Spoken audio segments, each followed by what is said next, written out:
And we're back with yet another episode of R&R. It's Jamerson, Ballard, and I am your illustrious host. What's happening, man? Um, we are recording, but it's not live, so I'm not finna say happy what day it is because we don't know exactly what day I'm gonna get this motherfucker. But it's cracking. We at the spot, and this is the White Room, and I have a guest today. Okay. Um, Introducing Due Diligence. What's happening? What's happening? What's up? Yeah, Grateful to man. be here. I appreciate the invite. Yeah, Appreciate man. it. Tell them how to get in contact with you. You got a Instagram or Yeah, I mean you can contact me on intelligentdesign .com or intelligentdesign@gmail.com. You know what I'm saying? That's my business email. I do a little bit of okay. production work, media work type Okay. deal. Yeah. Now, hey, I'm gonna tell y'all how I met Dude. All right, now me and Dude. Now he was on the first season episode of I think it was with me, him, and Blaze, and we did I'm trying to think of the episode name. I think it was called regardless of the name, because I'm not bringing it up fast enough. I met Brett when we worked at ATC Drivetrain out here, and Sure. I mean, me and Brett been clicking up ever since. He helped me with my very first logo for my business, and this one I just did solo. I mean, it was with the help of AI. It's the podcast R&R, and I mean, I don't know if y'all can see the hat. I'm hoping y'all can. I'm pretty sure y'all can.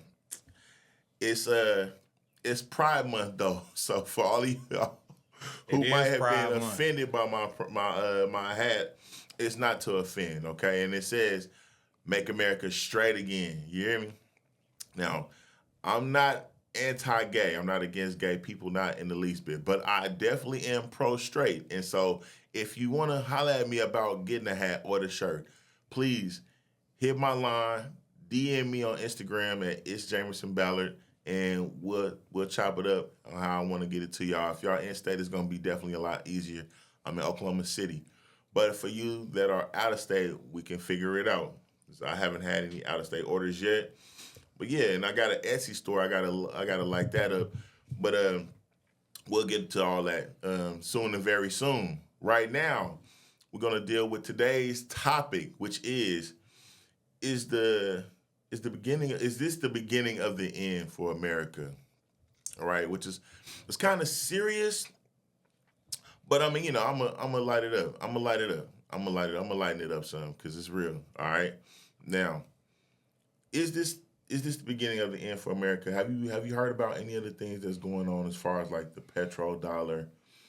Um, you- I mean, yeah, I've heard about the petrodollar and BRICS, and that's what I would say is as far as like America coming to an end, like that BRICS is something we definitely should be concerned about because I think they about to try to get off the dollar, and I think that's evident.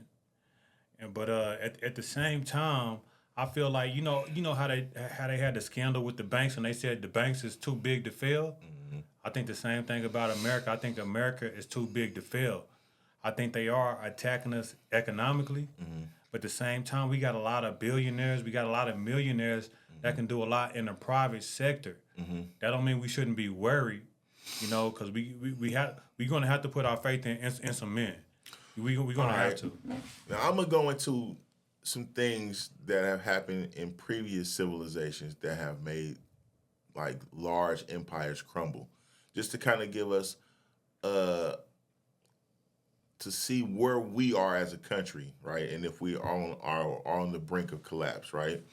Okay, so but yeah, what goes up must come down. You understand what I'm saying? Absolutely. And we be foolish to think that we don't have, you know, the possibility of going down. It's just that's that's one of the points that has been made like about people that are in like large civilizations. That's one of the Every empire has fallen.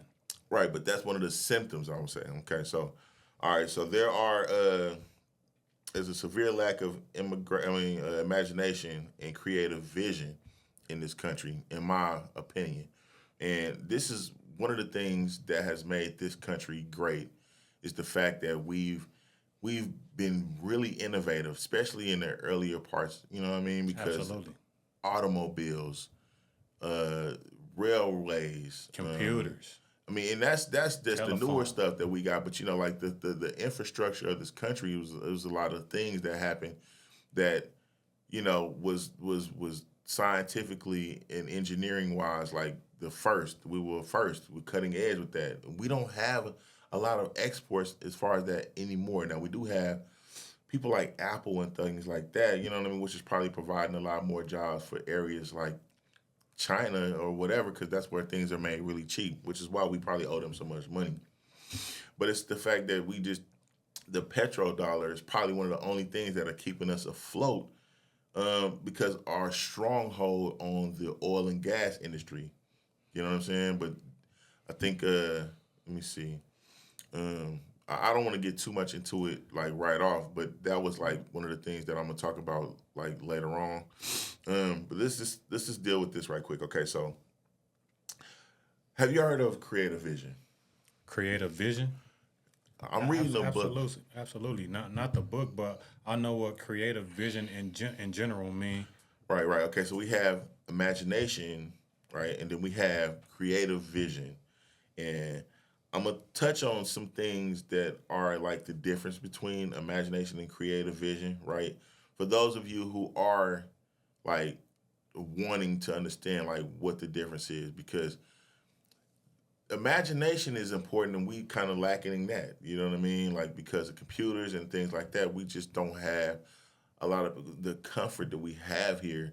It's not really providing us with enough struggle to want to push through to anything, because one of the things about creative vision is these are the things that there has to be an environment of bullshit kind of to create like this struggle that makes the motivation.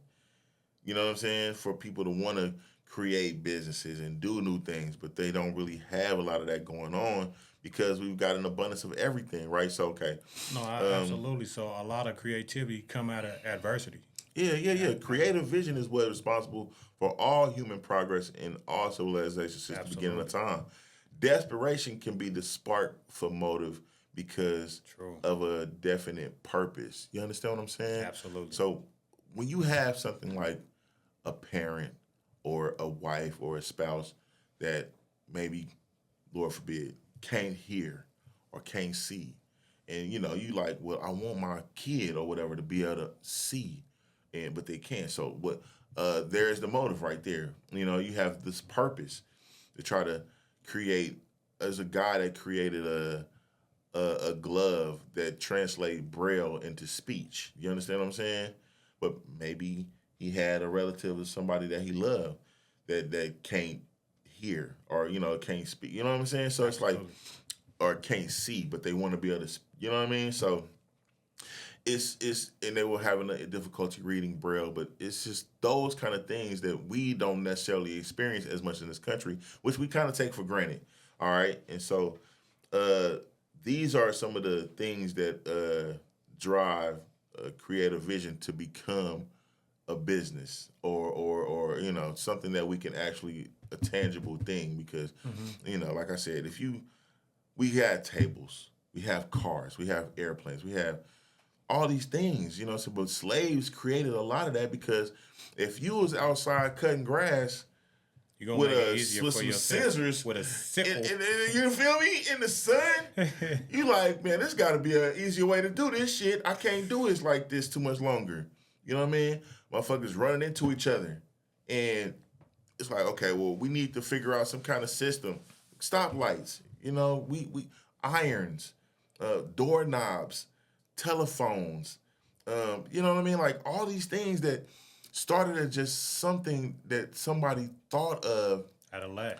How did it become something that we know and use every day? Okay, so let's go through some of the steps. I think I don't know exactly how many, I think it might be 10. Okay. 10 things that has to happen in order for something to go from imagination to like a creative vision to something tangible, All right? Okay. Okay, so we have purpose, definite purpose, right? And then we have motive. And so you have the purpose, which is to make life easier for someone, maybe. Mostly, which again, because of lack of empathy in this country for their fellow man, nobody gives a fuck. So it's not a real, a lot of purpose. You understand what I'm saying? This hat actually was birthed because shout out to 50 Cent, bro. But I follow 50 Cent, right? And it's kind of trolly, right? Because controversy does sell. But during Pride Month, he was saying something about, do straight men have some type of support system asking for a friend, which was funny to me because I'm like, damn, that's true. But me personally, I took it as a challenge. Like, okay, maybe I could start a non-for-profit. I'll call it straightup.org, and we need a slogan though. And that was, voila, now the birth of the hat. You understand what I'm saying? Straight up. Make America straight again. Hell yeah. You know what I'm saying? Because, yeah. there are people who really want to be, enthused about being straight.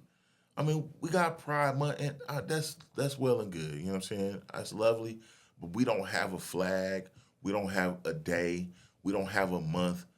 And that it might sound selfish because it's like, maybe that's like white people are like, why we don't have a White History Month. But I'm saying, like, to be honest, there are probably a lot of young people who may not feel like they're being seen unless they do something crazy, like say that they gay or they struggling with their sexuality. They out here. You heard that they got furries in schools. You walk around like you a cat or a dog or an animal, and you meow meow and meow, and when they ask you questions about what's 3 times 3. Absolutely. Sir, you are failing. Straight ridiculous. Straight ridiculousness. And I agree with you that, it's not a bad deal to be prideful about your heterosexuality. You have a pride, and that's another thing though, Jay. How did homosexuality become Pride Month? You feel me? Because they took the power out of pride.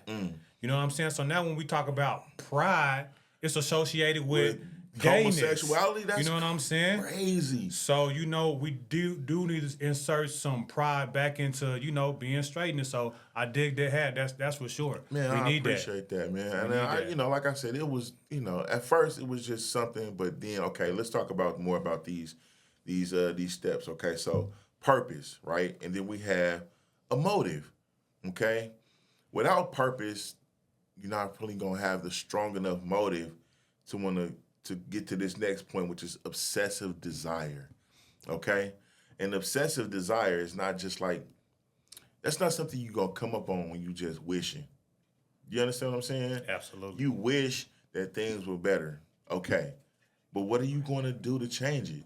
Yeah. You don't have no purpose that will bring you to the motive that will give you like this dedication, obsessive desire to go through with something to the point to where you get to organize plans, and then that would mean, like kind of a mastermind group method, which is like you surround yourself with supportive, like-minded people. When Henry Ford developed the first automobile, he was gonna come up against problems, whether it be capital or how to. The man wanted to have a horse-driven buggy that don't have horses anymore, it has an engine. But the engine the energy has to be transferred to some wheels to bring the wheels. There's a whole other component that has to be brought into that. Yeah.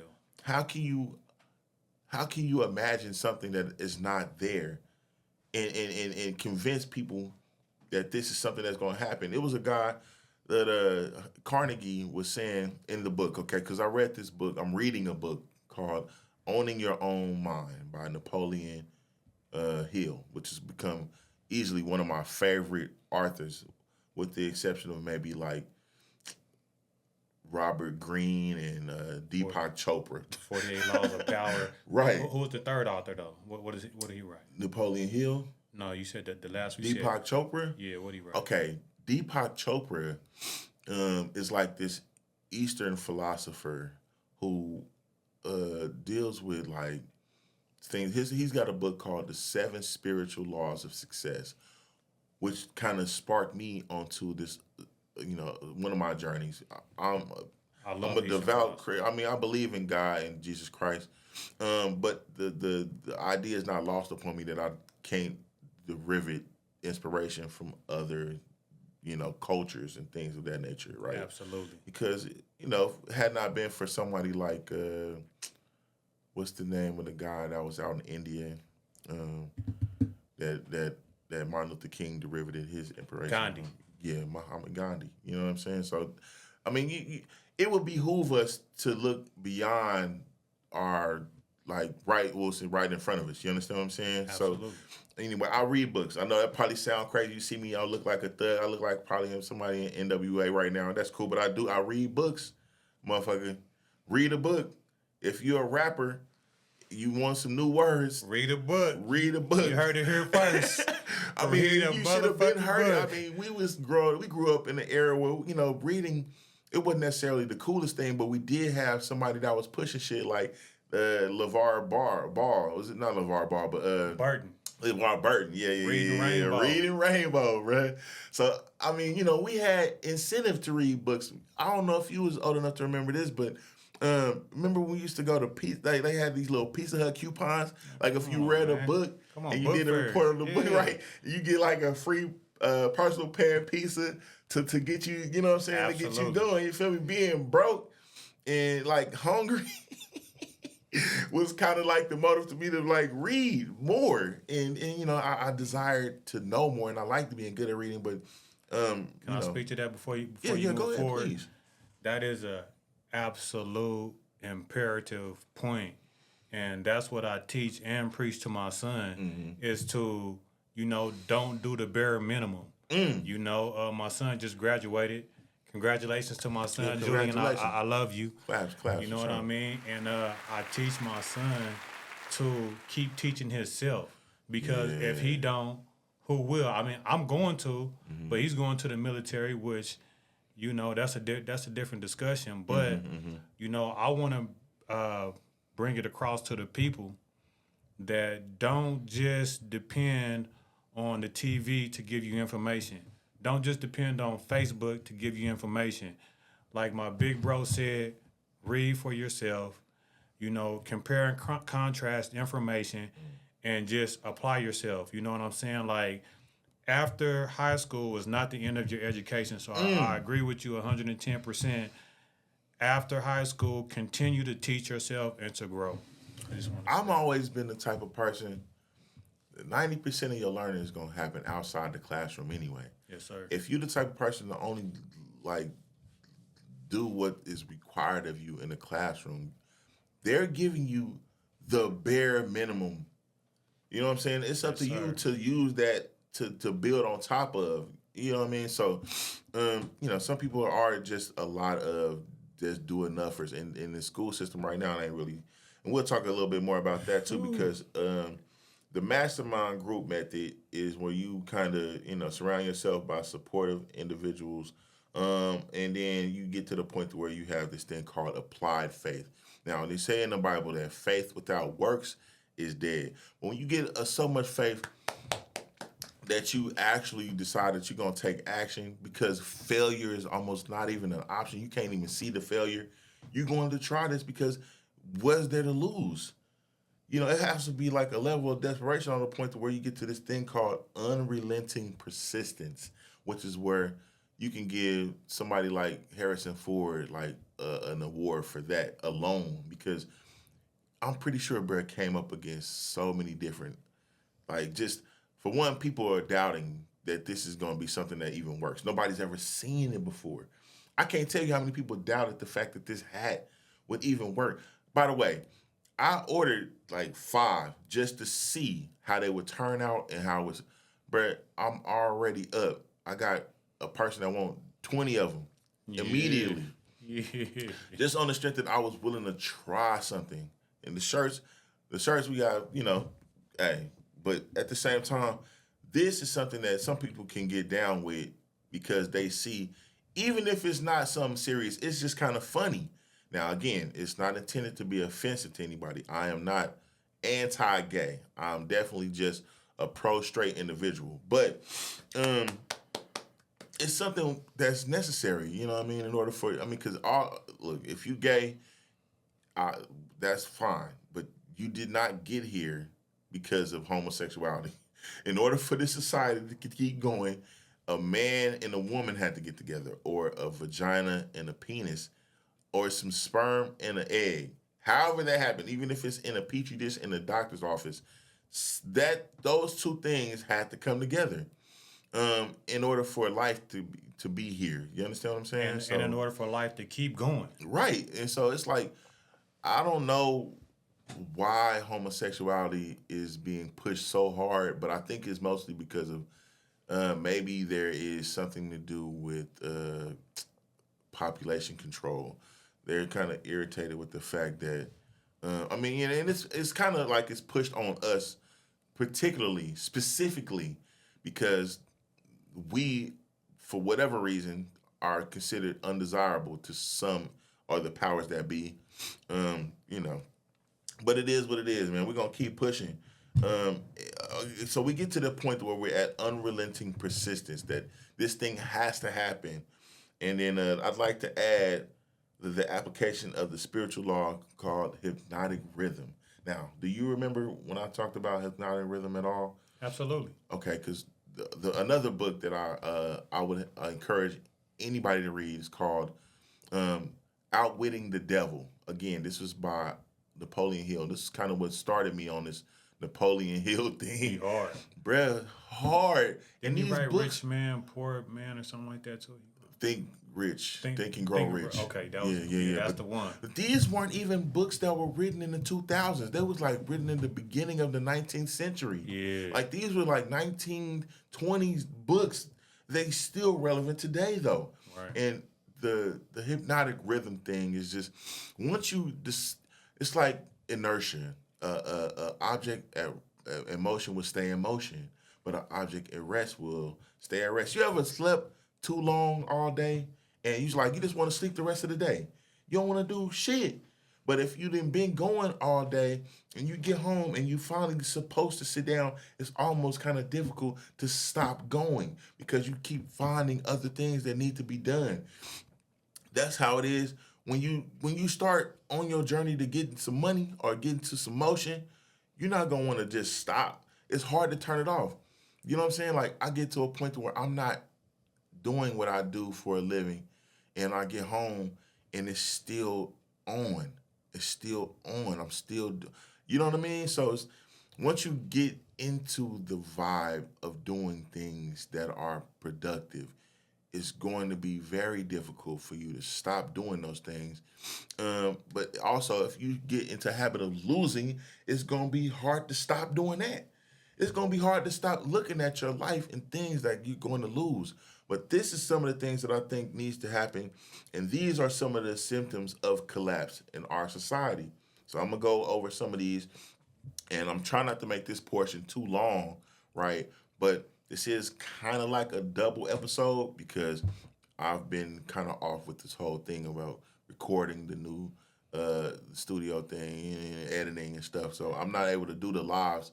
I'm not going to do the lives right now because I like the quality of the show. So we're going to keep it lit. You're making some great points, too. If you remember to boomerang back around to some of those points so I can comment on them. Because Yeah, please. Great points. Go ahead, bro. Because I'm going to deal with some of those are going to come up. But one of the things that you said was really important, and that's like going above and beyond. There aren't any men that are uberly successful that haven't adopted that mindset. Because if you're a type of person that only does just enough, guess what? You're going to get just enough, which is another spiritual law. It's called the law of reciprocity. You will get out what you put in. And it's going to be people that are going to tell you things that you might not want to hear all the time, but a foolish man despises correction. Sometimes there are going to be people that you don't expect to hear these things from. They're going to challenge you. And that, my friend, for those of you who might not recognize it, is also love. It's not just telling you when you're doing everything right. If you're a person that's out with a booger in your eye, now the Bible says I'm supposed to get the plank out of my own eye first before I help my brother. But once I do that and I see you and I'm your partner and you got ashy lips and I don't offer you a solution, you know what I'm saying? Like, what is that about? You know what I'm saying? So I'm not going to just talk about the problem. I'm going to also offer you a solution. And I kind of gave you guys the solution to some of these problems that we might be having in our country first. Now, you made a great point about correction. Also, especially if you have a significant other too. We're not just gonna get on women in particularly, but there is an issue about, you know what I'm saying, just women being able to correct your women. But just in a general sense, just let me say this. There's a phrase called being able to stand correction. And I feel like as a man, if you are a real man, you will be able to stand correction.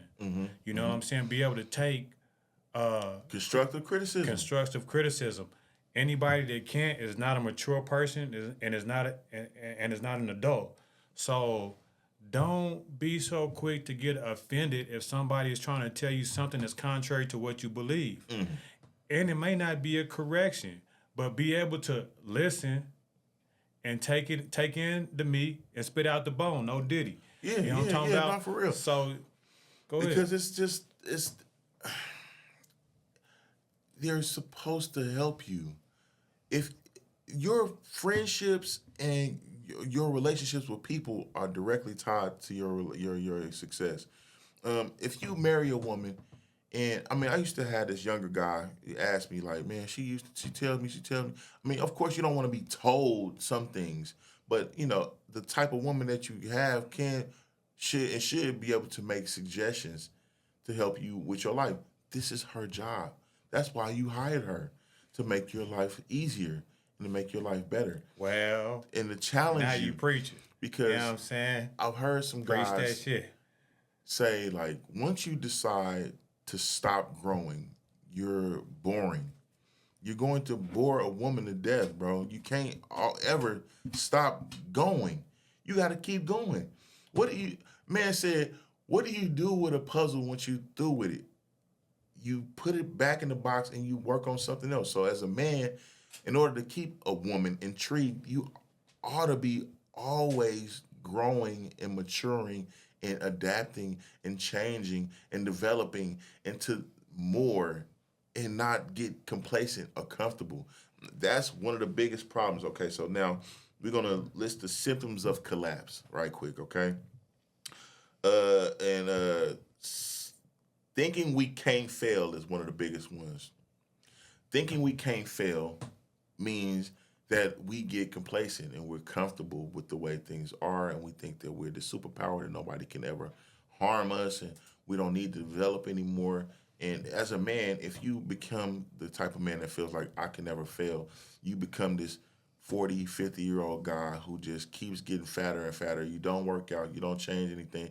I mean, I know men who are 60 and 70 years old doing decathlons and, you know what I mean, doing like things like that. Like they're challenging themselves and becoming still growing, even doper. Like them dudes said he just started to do calisthenics. And I shouted him out on my Now Flower segment like a few episodes back. But he decided to start doing calisthenics at 40. And now this man is probably stronger and look better than he did when he was 30 or 40. And a lot of you cats that's 30 and 40. That's dope. You understand what I'm saying? But it don't stop, man. So that's one symptom, thinking we can't fail. As far as America. As far as America. For sure. Okay. Poor leadership or oligarchy. Oligarchy is where the power rests in the hands of a small group of people with too much trust in one or a few people, right? Oligarchy. But poor leadership poor leadership is something that we probably kind of suffer from on the strength that we have this weird old guy who can't see good. See good, think good, talk good. You can't do shit good. If you got somebody old in your car driving you places, excuse me, OG, let me get them keys from you. I don't need you driving no more. You out here. You ever see? I be seeing old motherfuckers on the freeway. No disrespect to old motherfuckers, but I be seeing old motherfuckers on the freeway, and they are doing the speed limit. But excuse me, sir. Get out the way. I got some shit to do. Get out the way. Let me get my motherfucking ticket if I'm gonna get one. But I'm trying to go 75 right now, and you going. And the law says you got to go to flow of traffic, not just what the speed limit is. So if everybody out here going 68 miles an hour on a 65 mile an hour speed limit situation, I need you to go 68, OG. You going 60. And you in this fast lane. Get the fuck out the way. There should be a law on the age limit to be president also, man. We shouldn't have no 70-year-old presidents. That's ridiculous. And also, let me say this about Trump also. Trump gets a bad name. But let me say this about Trump, and I'm not pro-Trump. I'm about pro getting shit done. Hello? You know what I'm saying? So I want a president that's going to get shit done. I didn't vote for Trump, but I will vote for a president like Trump because he gets shit done. I'm not a praiser of personality. I respect getting shit done. Hello? So I don't have nothing. I might not like Trump as a person, but at the same time, like, he gets shit done. I'm about policies and not politics. Right. Now, I read the book, The Art of the Deal, and I got to know some of Trump's methods within the book. And I can't say that I don't do that shit. I don't have to like the motherfucker that's the best for doing the job. I will pay you because you're the best at doing this job. And it'd be nice if we got along, but I don't give a fuck. I just want the best. I just need the best. And to the age part, if you 75 and you still fully capable, because there's some badass 70-year-old females out here that I would never consider fucking across the board. But it's one that's bad, and she fuck with Rick Ross, Freeway Ricky Ross, the real Rick Ross. Okay. Babette. Have you seen Babette? I haven't seen her. Shout out to her. Yeah. Babette is bad than the motherfucker, and she is I think she's she might not be a vegan, but I think she does eat like raw. She's like on a raw food diet possibly. But it's her mental capacity her skin, today. her what? Yeah. She looked 42 at the most. She don't look at that. And she's what? But her neck ain't even gobbling like that. You know that neck. Yeah, with black people, if they got that side tooth missing, or the gobbler this right here, you old.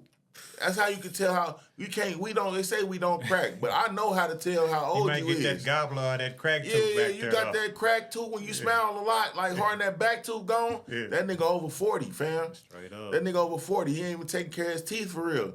And you can tell a lot by a nigga with his teeth fucked up. On some real shit.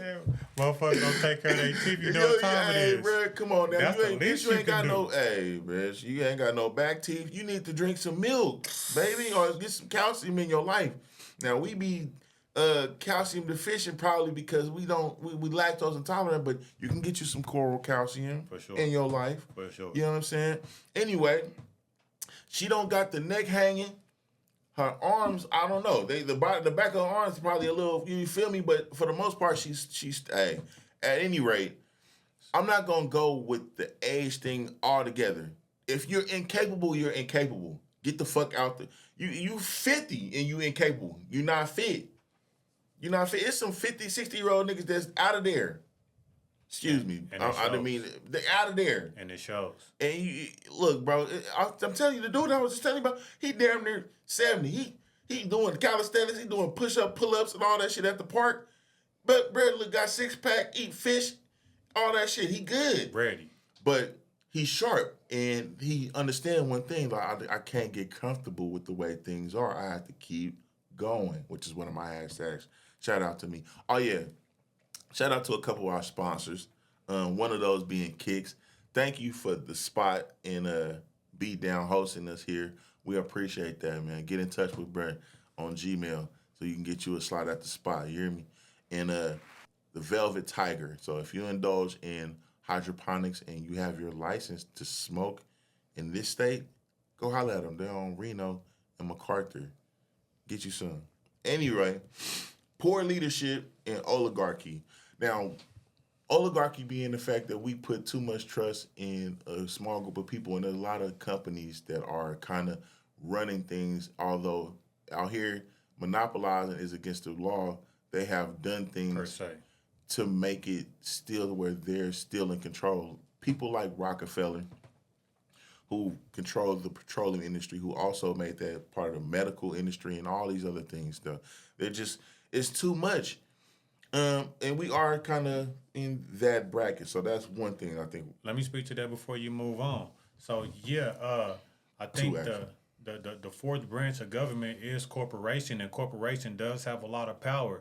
And whenever you made the point as far as is America dying, I think at the same time, because the corporations have a lot of power, probably just as much power as government, at the same time, that may be the only thing that can save us also, because we have a lot of private millionaires and billionaires. Mm-hmm. So sometimes it does work against us as far as politics is concerned, as far as getting stuff done. Mm-hmm. But at the same time, whenever the government can't do it, we got people like Elon Musk, Warren Buffett, Jay-Z, people that can step in. I don't really want to say it like that, but they had the finances. They got the numbers, but it depends on how they got their money.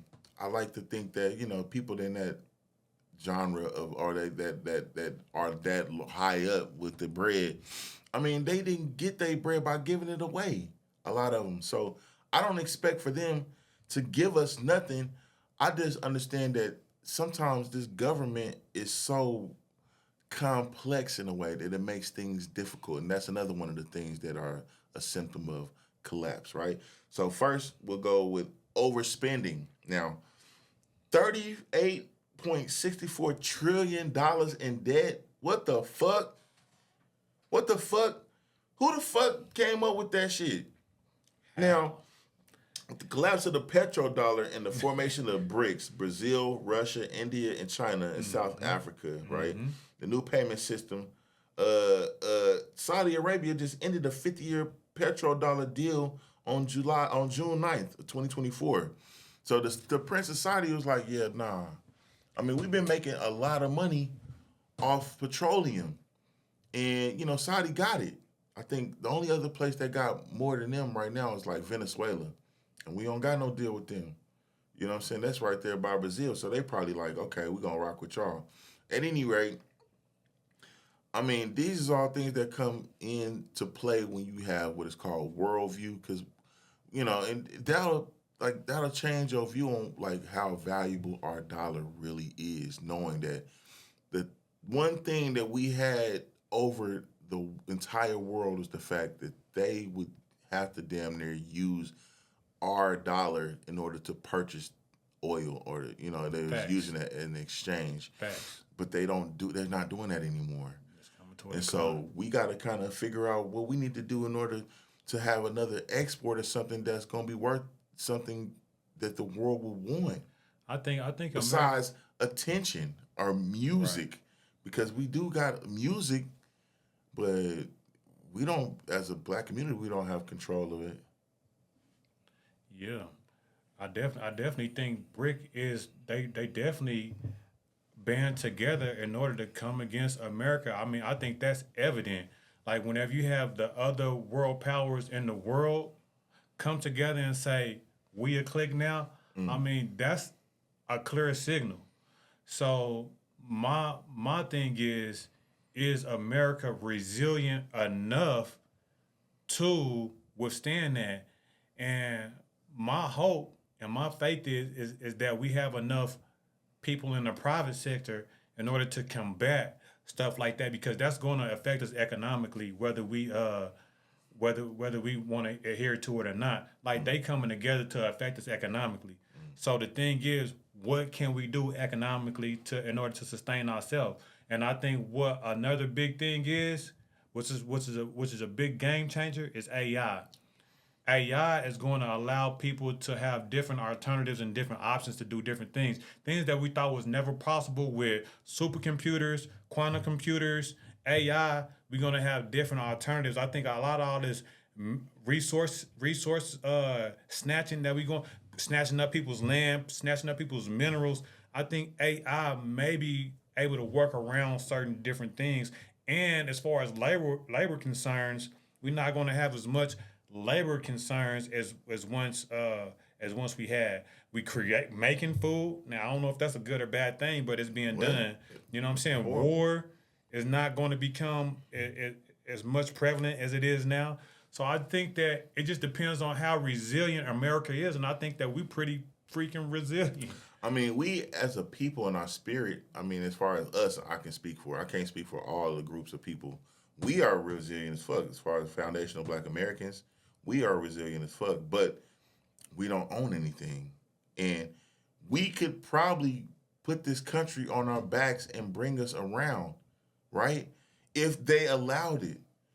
And I say allowed it because this private sector situation is, again, it's kind of like oligarchy. We depending solely on people who not necessarily required to give a fuck about us, to give a fuck enough about the rest of us to give us anything. Some of the shit that they have.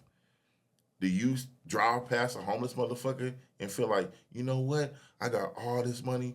I should just give him some sometimes. But when you're talking about America dying, when it's between America dying and the personal situation that you gave, I understand that. But we're talking about America collapsing as a whole. You think some billionaires, trillionaires, and millionaires is not going to band together and say, hold up, the ship is sinking, we need to do something. I got more faith when you than can people. say, like, I don't give a fuck, I'll go to Ireland and I don't have to pay no taxes out there. Or I could take my business and move to India. I can get a lot more money, a lot more traction with my money in somewhere like India. Or I can move to Mexico and I could take what it would take $4 or $5 million, $100,000, and get a lot more done. Nobody is giving a fuck about America like that. Nobody gives a fuck. I'm not saying that they shouldn't, and Americans I don't disagree with you. I'm just saying, like, we don't necessarily have that togetherness that we need in order for that to work, and that's another one of those symptoms, right? First, I'll deal with the poor defense, though, because we don't have, our military structure probably ain't as strong as it has been, which is why they about to come back with the motherfucking draft. They about to bring the draft back because people aren't getting into the military like they used to. It's about to be 2025, and people about to have to get drafted again, and they about to draft women. They about to make women. You a woman, you about to have to go to, you want some equal equality? You want some equal rights? Bitch, now you got to go pick up a gun and shoot somebody. I want to vote right now for all the dyke bitches to get your ass to the front line, pick up a motherfucking gun and get your ass out, get in the military. That's the only place I want to see a dyke bitches in the military. Take your box braid, having dildo sporting ass out there and shoot somebody now. You think you a motherfucking man, do that. Then you can measure up. But all then, the LGBTQ go to the military. I bet your ass trying to find somebody to let you stick the dick in them then. Straight you up. Get pregnant so you don't have to go fight, huh? Yeah. Nah, but I'm saying though. Sure. You have to go. I mean, that's the only thing that you can really do when you in war and a motherfucker, you losing this shit. Like, you a woman, shit. You can either pick up a gun and start fighting, or you can lay down and say, fuck it. I'll fuck one of y'all. So I don't have to die. You know what I'm saying? But J-Do, wars aren't being fought how traditionally they being fought. So the next wars is not going to be man on the ground, hand-to-hand combat. It's going to be drones and clones. Mm-hmm. Yeah, drones, clones, and button pushing. It ain't finna be no more of that hand-to-hand. So the draft, it sounds kind of scary, but we ain't doing no hand-to-hand unless somebody touch down over here, or unless we touch down somewhere over there and get it in. But even if we touch down over somewhere over lines, it's still going to be jets, bombs, you dropping down drones, you dropping down cyborgs, clones. Hey, We at ain't that no point. clones finna go in there and get no motherfucking hostages though. You don't think so? I mean, I'm saying like they You bombing don't shit, think but if so? you get to shooting too much and you bombing too much, you killing the hostages and shit. Like It's war is war, big war bro. is war, but there are some war crimes that are like you can't kill 37 motherfuckers that ain't got nothing to do with it. That's Trying what to they kill say. the 400. That's what they say. I mean, A but lot of that you stuff gets swept shouldn't. under the rug. Right. America's the king in war crimes. Man, rare. But then, we got the I don't even want to go into it because I'm not look. Now I'm definitely not trying to get canceled, so I'm not going to even talk about that. What's going on over there? I'm gonna leave that alone. Now we got the division amongst the people, which is also something that we have going on. Inequality over complexity. And over complexity in the politics and problem solving methods. Problems eventually don't get solved as often or at all. Something as simple as taxes has most people thrown into a fucking loop. We can't even figure out who the fuck owe what. I agree. You know what I'm saying? Like, I got to go to the government and guess how much I owe they ass, and if I don't guess right, I got to go back again. Like, this, tell me how much I owe y'all so I can pay you and get the fuck on about my business.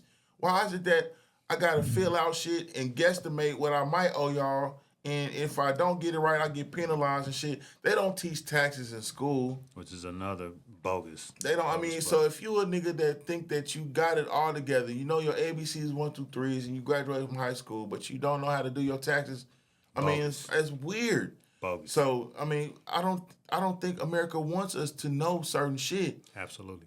But why is that? And that's another problem that we have. It's simple, but it's just. Like you said, it's that oligarchy thing because they want the rich to stay rich and the poor to stay poor. So they're going to teach each other what they want them to know in order to keep the people that founded the country, the people that got the most money. They don't. The American dream is just that. You know what I'm saying? So it really looks good. But if you over here and you really know, then you know it's different levels of education. It's different levels of, job opportunity. And, we got that glass ceiling. We think that we are inclusive in every industry and stuff like that, but we don't own no industry. Black people don't own no industries. Different types of people don't own no industries. Industries are sold up, and you can be able to be a retailer, but you won't ever be a wholesaler to where you really like cornering the market. You know what I'm saying? See what happened to Kanye shit. The minute he got too big for his britches, bro. Now he did it the hard way and went in and did it and built his own infrastructure instead of trying to lean on Adidas and shit to do his shit for him. You know what I'm saying? But we as a people, and by that I mean us as, foundational Black Americans, have to get into that mindset also. We leaning too hard on the fact that we gonna have a job. Why not get where we're more creative and we create jobs for others? You know what I'm saying? And become, instead of waiting on somebody like Oprah Winfrey who has money, but she got her money given to her. So if she try to reach back and help us, they're going to take all her bread. She not finna help us do shit. Why is it that all we looking at and all we leaning on is entertainers? That's real. That's shit. That's another symptom of it, right? Okay, so division amongst the people. We got that. Fatness and laziness. Now, too comfortable and undereducated. Environmental degradation, excessive deforestation, water pollution, and soil degradation, which is just, we don't know how to fix any of this shit if it get bad. It's bad. We overusing shit. It's bad.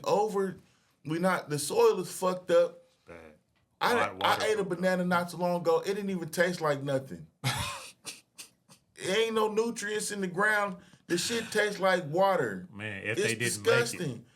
Bruh, I got to buy everything organic, and then bruh. And then the organic shit is suspect. They might have just called it organic, bro. Exactly. It's fucking crazy out here, man. They creating food. Now, you talking about AI and shit. AI, it look like AI be the one to kill us because we fucking up shit so bad, the computer gonna be like, oh yeah, they the reason that this going bad. Because motherfuckers is lazy. It's possible. Motherfuckers is not trying to do shit. You'd rather ask AI how to get some money than go out here and figure out how to do it on your own and then AI is gonna use that information to fuck you over after it's all said and done, just like on fucking Terminator. You know what I'm saying? Yes, Like sir. motherfuckers don't really understand how bad this shit really might be. So let me ask you a question, which is to your point. Do you know what the number one killer in the world is? No. Food. Hello. Heart disease, diabetes, all of this stuff. So how in the world, Jay, can we have an FDA, Food and Drug Administration, and the number one killer of is America? The food. Hello. I mean, how does that to work? me, it just sounds like it's kind of like population control, and it's like they're using the thing that, because we are so free, we just eat whatever. We don't stop to contemplate what places like Japan, but when they took back a look at what was going on, they had to start from the ground up. They started with their children. Now these kids, they walk to school. They make them walk to school at age 5. Can you imagine how that would look here? First of all, we got too many motherfucking. I mean, I'm just saying, like, but we got too many pedophiles and shit for that shit to really pop off the right way. But you're a child walking to school so that you can get some exercise. And it's the whole society is in support of that shit. Now, they revamped the eating situation at the schools, and they started, like, making sure that they have fresh fruits and vegetables. I mean, it was a guy that I was watching on the podcast, Diary of a CEO, and it was about the what's that Ozempic situation? Is it bad for you, whatever? That's the drug laws. Yeah. So I was watching this about the guy that had something to do with Ozempic, and he was saying that he was, he was a British guy. He was interviewing some Japanese children, asking them what their favorite food was. This is after they revamped their whole system, right? They was naming stuff like seaweed, because they had those seaweed wraps, rice, and broccoli. And he was like, broccoli. He showed them a picture of what lunch used to look like in his day, and they looked at him like, they showed him a video of somebody getting their head cut off, bro. It was disgusting to them. They was like, where's the vegetables? Like, you know what I'm saying? They have to change their whole system in order for the children that comes up. Russia actually made it to where they only can grow organic fruits and vegetables and food.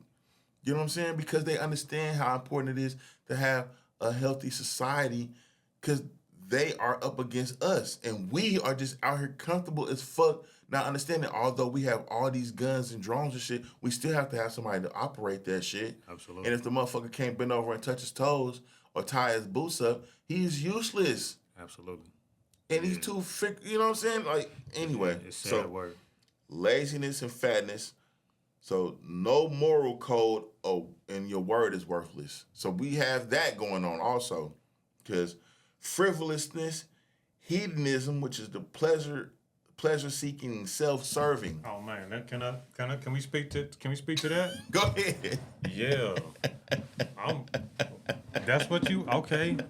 So another thing I like to teach my son, I always tell him, boy, don't spend your days jacking off. And that's what Big Bro was talking about when he say hedonism, is where you just want to just live for pleasure. And whenever I say jacking off, I don't mean literally just playing with yourself, but I mean playing with yourself as far as like not YouTube all time. day. Yeah, what the playing fuck? the game all day. You know what I'm saying? Watching the game all day. Boy. So yeah, America has that bad, and they have a phrase for that or a saying, and I forget how it goes, but the Romans, you know what I'm saying, to distract the people, they brought the circus in, and the circus is still present today. So you know what I'm saying? So like Brody said, don't spend your days jacking off. Hedonism, you know what I'm saying? Like, do something constructive with your time, make yourself better. Regardless of what you believe, because some people will spend their time praying, hoping for change, hoping for something to fall in your lap. Like you already said, faith without works is dead. Dead, bro. So get up and do something, whether you think it's worldly or not. you want to leave something yourself for your children. I tell my son, the duty of a man is to make the world a better place. No matter what that is, it can be a small thing or a big thing. It can be the man who made Attack made the world a better place. You know, you can make anything. It's a man's job to create. You know, it's a woman's job to cultivate. So do not spend your days jacking off. I mean, it don't gotta be nothing big. It could be something small, but you have to look and take inventory of what's going on around you and be able to see a need and feel it. Like you said, the nigga that developed the thing on the street, the reflector on the street, bread, Millionaire, bread. That's a job. What? It don't have to be, going to the moon or nothing like that, but just stop playing with yourself so much and figure out something that you can do to contribute to this world so that we can have a stronger society. I'm not telling y'all all this shit to make y'all sad and bring y'all down. I'm just saying, if we're not careful, this motherfucker is on the downs. We can do shit to turn it around. You know what I'm saying? It's like a team that's on the field right now looking at this. We down 20. Okay. But if we lock down the ball and get rebounds and stop turning over shit, we can bring it around. We can come back and win this game. We in halftime. Get your head out your motherfucking ass, bro. Stop playing. Put your dick down. Pick a book up and eat right and you know what I'm saying? Do some shit that's gonna get some other than a like on Instagram, bro. And stop thinking that to be a man means to be into sports. To be a man means to be all hard and tough and to just not stand no disrespect. That is not what it means to be a man. You know what I'm saying? People think so-called men spend their days into sports, dwindling their life away every day thinking they being a man. Men crash out all the time over the smallest disrespect. That is not what a man is. A man is taking care of your responsibilities. A man is protecting the earth. A man is protecting everybody that you love. A man is to bring quality to the world, not to denigrate, to go in the negative, not to create chaos. A man's duty is to keep balance. And that was the name of the episode. I think it was the difference between males and men. Because there is a difference between a man and a male. Just because you have a dick and balls don't make you a man. At all. You understand what I'm saying? Men are like solid individuals. You could build something on this man's word like a rock. Like you not being able to keep your word is a detriment, bro. But I call dudes like that sand. Cause you're not water, but you can't build nothing on no sand, bro. You're not solid at all. And this is not to say that women should just be out there being frivolous too, because you have a duty also. But primarily your duty would be to recognize when a man is on his job, and if you can at least do the supporting of that man and in his dream. Absolutely. That would be great. If you have something that God wants you to do that. I believe that's what God wants you to do. You know what I'm saying? But it's women that do great things, and we need y'all. We need y'all. If it ain't to nothing but inspire some of these dudes to do what the fuck they need to do by not being interested in they weak ass. Indeed. You know what I'm saying? Indeed. Like you can't impress me. If I was a girl, you got to be a solid ass motherfucker to get some pussy for me. I'm not fucking with no loser or no suckers, bro. That's dead. I'm finna go get bloated and have to be my stomach about to be stretched out and I'm finna have the kid of a losing ass nigga. You got me fucked up. All the way. My body finna be different, and my nose finna get bigger, my feet finna get longer. For a motherfucker that don't pay bills and shit, and don't do nothing but slang dick, he can't do nothing else but that. That's it. I'm cool. And we done talked about this before, man. There's a lot of simp ass guys out here that's making women take this so-called masculine role. But let's get it right. A woman can't be masculine. You know, she can act masculine, but a woman can't be masculine. So that's why we got all these women out here right now portraying to be males, all these dyke females and all this LBG. Everybody's confused as hell because the lack men, thereof. There's a lack in men, bro. But you'll know you're a real one if you get a LGBT community member, female, to get down because they choose. They gonna choose. Absolutely. They'll take the motherfucking overalls off and put a skirt on for a real one if they see one, when they see one, if they see one, and if they ain't doing it for you, bro, you're not doing enough. Absolutely. You're not. So come on now. You should put some mascara on and some lip gloss on for the right one. Absolutely. You know what I'm saying? This is motherfuckers. I'm sure the young and maiden seen a couple niggas that made her wet. Possibly. No disrespect. Ain't no possibility to it. Ain't no possibility to it. A man is gonna be a man. I heard somebody was clapping that shit. Some nigga named Blue clapped her shit. I believe it. I believe it. Anyway, okay, we're gonna go on to this next segment. And this segment I like to call Worldview to kind of bring some of this thing around. Now, Russia has conducted naval exercises near the United States and Atlantic Ocean. The drills involve Russia's nuclear-powered submarine and a naval frigate that were headed to the Caribbean nation of Cuba. So these motherfuckers is out there doing exercises and shit right next to us like they don't respect the fact that we America. This is the kind of shit I'm talking about right here, bro. Now, America had to do some shit about that to kind of get them motherfuckers to understand, like, hey, man, don't be trying to pull that shit around here, bro. You really just pulled up next to us and start doing exercises in the Marine, like, oh, well, it don't got nuclear shit on it. I don't give a fuck. Get the fuck from around my motherfucking house with that bullshit, bro. Who is you trying to be strong around? You trying to be funny? I light this motherfucker up. We fucked up. But I mean, they don't respect us like that, bro. We soft to them. I mean, it's not the first time, though, because they did the same thing in the Cuban Missile Crisis, the Cold War. Remember they went over there and they tried to build some nuclear shit over there. So I think Russia just be testing stepping on the line, stepping and shit. But I mean, if we don't look at our past, we are doomed to repeat the past, bro. We've seen civilizations crash before us, Egypt being one of them, motherfucking, I mean, you know what I'm saying, like Rome being them.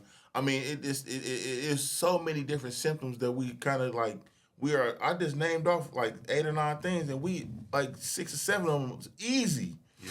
You know what I'm saying? But they looking at us, they seeing us, and they seeing soft, and they thinking, okay, well, we could probably take them. I think we could take them. You think they'll try it?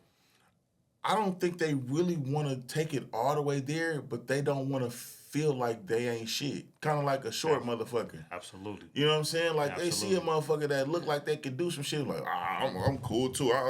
Man, chill out, bro, because you don't really want to get down, but they don't want to look like they don't. So they putting on airs, like they kind of want to do it if they need to. But it's possible though, you know. I mean, especially when people clicking up or all around us, world powers is clicking up. So then, you know, you start sticking your chest out now. Yeah, because you got some backup. You got a gang now. You know what I'm talking about? And that's when people strike all the time. What's up? I mean, we just looking, to them, I think we looking soft. You know what I'm saying? We got too much going on worldwide. We in all these proxy wars with, you know, like, what's the name of that? Okay. I mean, we having a lot of things. We having a lot of things going on right now that we don't have a good handle on what's going on at home.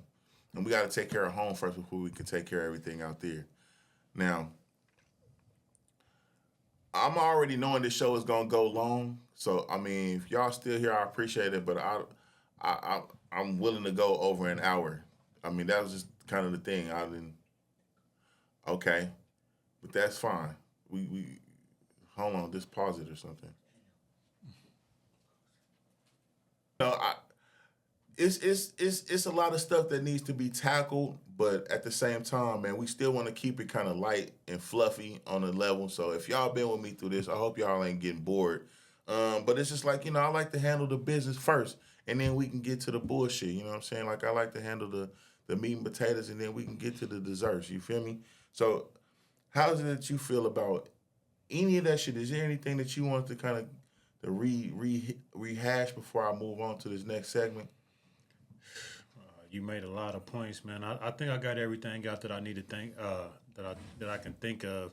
Maybe if you can rehash the points later on, I can maybe touch on some of that stuff. But I think I got off my chest everything I wanted to get off. Yeah, I mean, I think we did a good job of like just getting through that, and now we're finna get to a point of the show where I like to call, "Is That Right?" So on this segment of "Is That Right?"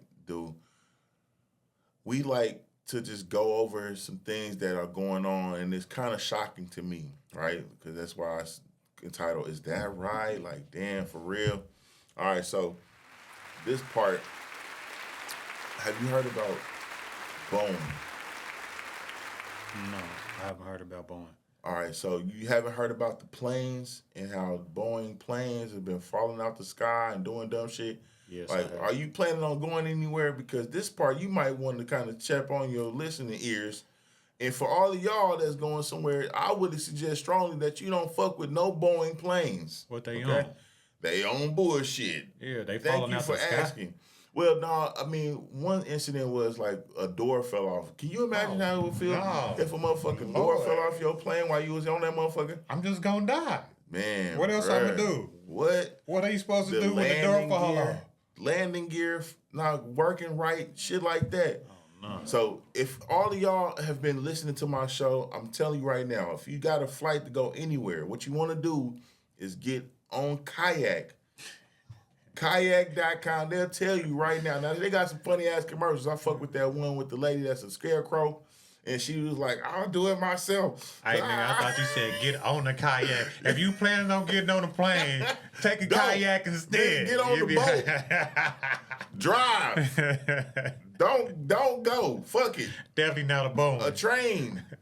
Not the plane shit. No, but if you go on kayak.com, they actually let you, and I need to be getting paid for this, y'all. So if y'all kayaking, you see this shit, don't worry about the hat. Just send the money. I'm gonna shout y'all out because y'all doing a good job in the respect that they let you pick your plane. That's nice. That you fly on. I've been on the plane a few different times. I've never been able to pick the specific type of plane. Kayak do that. Shout out to them. Yeah. You get to pick the plane that you can fly on, and I would fuck with Airbus damn near exclusively. Because Airbus is the other plane that is in competition with Boeing. And that's the reason why Boeing has been placing all this subpar shit. But they did have a dude that did some whistleblowing on their ass. And you know that motherfucker came up dead, right? Bruh came up dead in the motherfucker, and they tried to make it look like he killed himself. He told this little lady that he fucked with, like, I come up dead. I didn't do it to myself. Yeah. He already said that shit. You already know. Now they got another whistleblower that has been brave enough to try to come out, which I'm surprised as fuck that somebody else is like, I'm going to tell. And they not dead yet. They not dead yet. So let's hear what these motherfuckers got to say, because Lord forbid, but hey, man. Could you imagine being on a plane and something like that? Ain't no parachute, something. It ain't nothing. Boy, that little punk ass mask come down. Fuck like, that what mask. the fuck? What the fuck is going on? You done got a couple in you? You a little bit drunk? Lord. You grabbing bitches? Lord. Which one of y'all bitches want some dick before I die? I couldn't imagine, man. Could you even get hard if you know you was about to die? Hell no. You thinking about the wrong shit. I get scared as hell when the turbulence hit the plane, let alone the door fall off that motherfucker. I'm probably gonna faint like instantly. I don't even want to see somebody getting molested before it's over with. If we live, then don't sue me. I've been looking at them titties the whole time before I die. I'm going to squeeze them. No, I'm just playing. Look, listen. Don't listen to me. Listen, I'm saying, though, Boeing has a new whistleblower, okay, by the name of Sam Mohawk. So, protect yourself, Sam. Damn it, Sam. And he is apparently just one of a dozen new whistleblowers to come out and come forward, apparently, with some of this very serious shit. Yeah, that's a lot of money. The allegations they got now is crazy because it's like, look, they're saying that they're using non-conforming parts Now, a non-conforming part are parts that are defective or damaged or undocumented. Jay, why the airline is making money? You know what I'm saying? They don't have to do. Why? I would imagine $1 billion company using defective parts. They got another company that's doing shit better than them, and they probably comfortable. So instead of making 10 billion, they may make 5 million. I mean 10 billion. Yeah, 5 they might billion. not only be making a couple million, but if you got employees, when you listen, now you know this, you will probably know this because I can paint it to you. I don't give a fuck how much money you making. If it's not matching up to the money that you spending, you are broke. So you got that's true. Hundreds of thousands of employees depending on you to bring this shit together, and you're not. You can make $1 billion, but if you got $999 million going out and you only made $1,000 profit over the last because you ain't selling planes and shit fast enough. That's what I was about to say. So Boeing, you broke. Boeing is not an airline. They make planes. They make planes for the airline. Right. So they make planes for the military and shit. They make planes. And they got a bid on jobs just like anybody else. Yeah. But if you got another motherfucker that is making planes more efficiently than you, faster than you, Airbus, by the way, is doing that, they have a problem and they are trying to push it out faster, but they're cutting corners to do it. Right. And they're not getting shit in. I don't know how the plane industry works, but we worked at ATC Drivetrain. So we know how. Right. So if they getting used shit or shit that ain't, when the car shit went or don't go right, you know what I'm saying? They trying to get used car parts. China parts. You feel me? Taiwan parts. The part? We need the parts regardless. We need something for this tire and shit. We don't got it. We'll put that screwdriver in that motherfucker. Duct tape. That'll work, right? They just taking pictures of shit like that. We got one. It's ready. It ain't ready. Man, it ain't ready yet. They're kicking it out the door. They throwing it out there anyway, and then they putting people on there. There's hundreds of people, lives in danger. If I was a motherfucking pilot, I'm not even flying no motherfucking Boeing plane, bro. I'm good. So are they catching any lawsuits that you know of? I don't know of any, but I'm pretty sure. Yeah. Okay. Well, the people that was on the motherfucking one with the door flew off, they definitely getting sued behind that shit. Suing the hell out of somebody. They almost died. I'm scared. What? PTSD. The stewardess should be selling them. Everybody's suing. My back hurt. Bruh. My mental anguish. All that. My laugh flashed before my eyes. You got to pay for that. All that. You know what I'm saying? My this laptop ain't no flew out the door. All that. This ain't even just a car. We are hundreds of miles in the sky. Nigga, the landing gear didn't work right. Yeah, that's crazy. Come on, it ain't like a bird flew in the engine and fucked it up. And this is like faulty parts. Y'all shit ain't working right, and they pushing this shit through. So they got that going on, bro. Be careful out here. I told my auntie, she's like, I'm about to fly. I'm like, what the fuck you about to fly on? Don't fly on nothing that Boeing got. They only got like 2 or 3 planes that's really fucked up, like the 747, I think. And that we know of. Allegedly. I could be wrong when I say that, but at the same time, bro, I just, to be on the safe side, Airbus. Fuck Boeing. Airbus. Yeah. I don't know who's doing Airbus, but whoever. I don't know if it's United. You're going to pay a lot more for the ticket, possibly, but how much is your life worth? Because, nigga, I ain't fucking with no Southwest shit. If they got Boeing shit and they all falling out the sky, I'm good. Thank you, but no thank you. That part. Okay, so did you hear about the bull that jumped into the motherfucking crowd in Oregon? Did you hear about that shit? No. It was a whole bull that jumped in the motherfucking crowd and injured people running through that motherfucking horns and shit. You drunk, you out there, you smelling shit already. It's dirty than the motherfucker. And then the bull just jumped out the motherfucking stand into your... What? Yeah. They probably getting sued too. What is it, like a rodeo? Or, a bull just jumping to the stand? Yeah, the bull that's some bullshit. He was... That's straight bullshit if I ever seen some. Right. Bruh, ain't nobody had no pistol. Nobody shoot the bull or nothing. He just there. They didn't euphemize the bull. I think he didn't kill nobody. You know what I'm saying? But he just out there. I mean, look. You can't kill the bull. Don't kill the bull. Boy. Don't kill the people. Man, bruh. The people are like, look, I'm real big on freedom, bro. These is wild animals, nigga. What you They expect. don't want to do this shit. And whenever this motherfucker get tired of being in there, when they decide to show you that I'm not playing no more, I'm a bull. now it's not a game no more. Now it's not funny. You done took your kids to this shit. Euthanize the bull. Kill the bull. Now stop fucking with the bull, man. Get your goofy ass off these bulls and horses and fuck with these bears and these circuses and shit and these lions and shit, and then be surprised when these motherfuckers snap off on your motherfucking ass. R.I.P. to the crocodile hunter. Man, bruh, out here just fucking with wild. Like, that's a wild animal, fam. They are not domesticated. Yeah, that shit crazy. You know what I'm saying? So, just look, man. Stay your ass away from these animals. Leave them motherfuckers where they at, man. You got a group of 20 people swarmed in a Sunny Day jewelry store Wednesday afternoon, bro. Did you see that shit? 20? It's like 20 niggas is robbing this motherfucking jewelry store in Sunny Day, Frisco. Like a little smash and grab? What? Not a little. Yeah. This is not 2 or 3 niggas. Now, that was a 3 nigga thing that happened, I think, in L.A., and they got like $500,000 worth of shit estimated. Ooh. But these motherfuckers, they are organized, bro. This was like some shit where it's like, look, how we gonna pay this shit? I don't know, but it's 50 of us. We need to figure out something so we can pay this debt.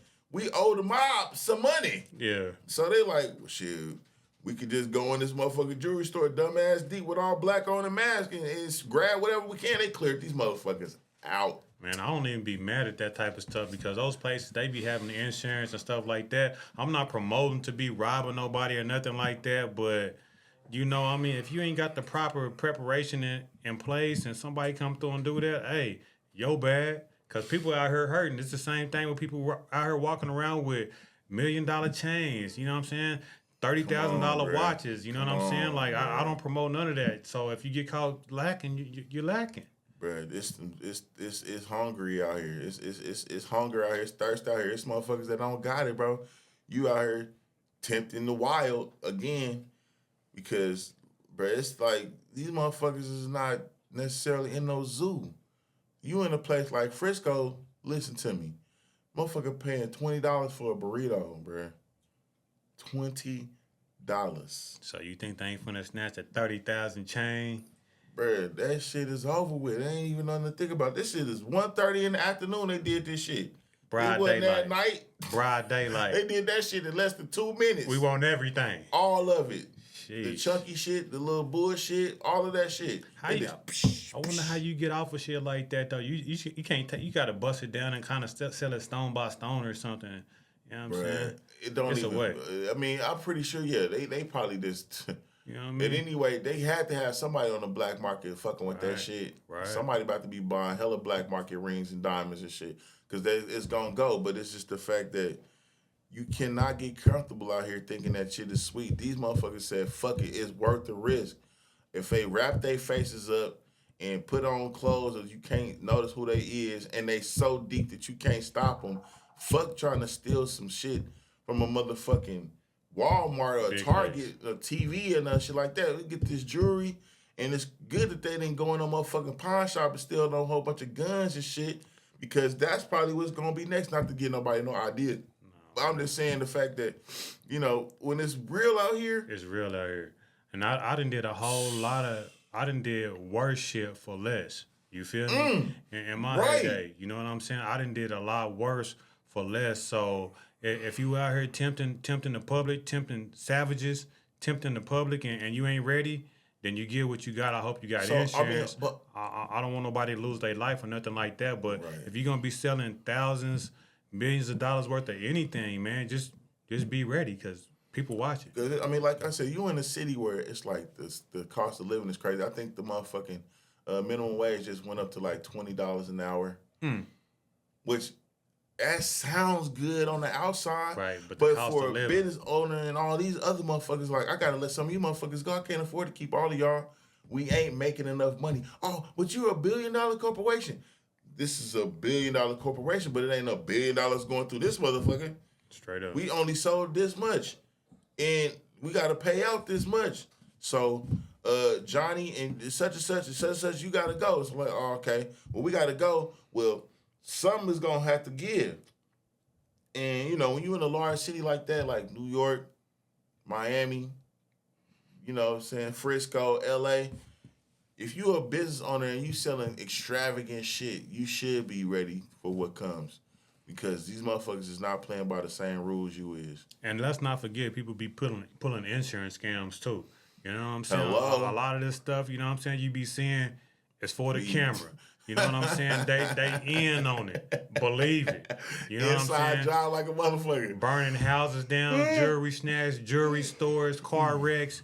A lot of that stuff be inside jobs. Like so that one shit where they got away with like, I think a couple mil or 20 mil or some shit over one of them weekends. Was it Easter or some shit? Doing what? Motherfuckers went in the ceiling of a building and just came out with hella shit. They came out clean. They went that on was an inside job, bro. Motherfuckers know it was like Mission Impossible shit. It was like a not a Brinks, but it's like something like an armored truck company. Just had hella bread inside the building over a 3-day weekend or some shit, and they knew that they could get in there and get out, and it wasn't gonna really be shit. They own, bro. If I ever, it'd be a league like that, man. All right, so okay, so now we got some shit that has to do with race. Now, Baraboo High School Superintendent Rainey Briggs. Hello. Speaks out. Shout out to the Briggs. Speaks out after a white father pushed him off the stage at his daughter's graduation ceremony. Did you see that shit? I did see that shit. You see that shit? This motherfucker got pushed by his daughter's father at the graduation. She just looked distraught, like, why you embarrassing me? Yeah. But he's saying that, was it race related? I don't know, because the lady had something happen to the daughter earlier, and a guy, I think, felt like the superintendent of the schools should have did more, and that's why he didn't want his daughter shaking his hand. But you can't push me, motherfucker. I don't give a fuck how you feel.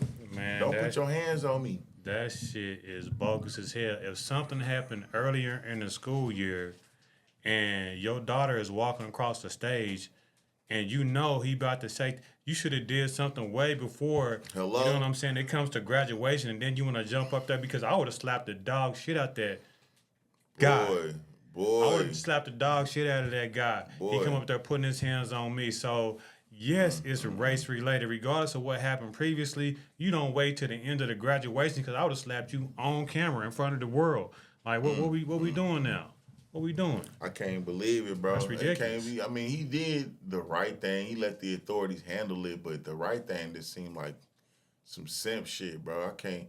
You put your motherfucking hands on me. Assault. Bro, that's assault, bro. It's over for your ass. But I don't have to let you touch me. And he, as the father, could have prevented all that by just telling her she's not walking. That's it. You still graduate. Right. You know what I'm saying? But I mean, I guess he didn't want to stop. But what would be better? You seen 50 people shake this man's hand, so you know what's coming. Right. You know what's coming. Your daughter wasn't the first one. Hey, just don't shake the superintendent's hand when you walk by him. But she don't agree with that shit, obviously, because she was about to go through all that shit. And, you know, he may be kind of trying to protect her, but it's just like, look, bro, you don't get Father of the Year for pushing the superintendent. It looked like you did that shit just because you wanted to be mad at a black person. Yeah, that's definitely some racist shit. Now, I don't give a shit what's going on. 2018, the high school made national news and we're having some current and former students in a picture doing the Nazi salute.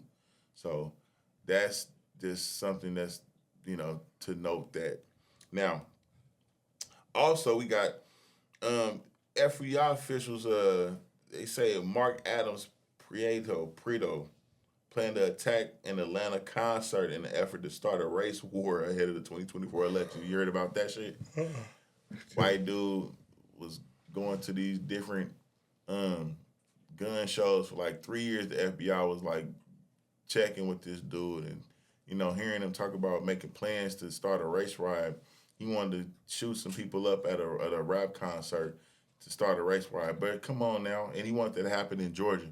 Now, the FBI done watched this dude for 3 years buying guns. He tried to talk to one of them, the informant and the agent, to kind of recruit them to do this shit. So, obviously, he talked to some white people about the shit. But, bro, white people is the only ones at rap concerts. They the ones buying tickets. We don't even be at a lot of rap concerts. That's real.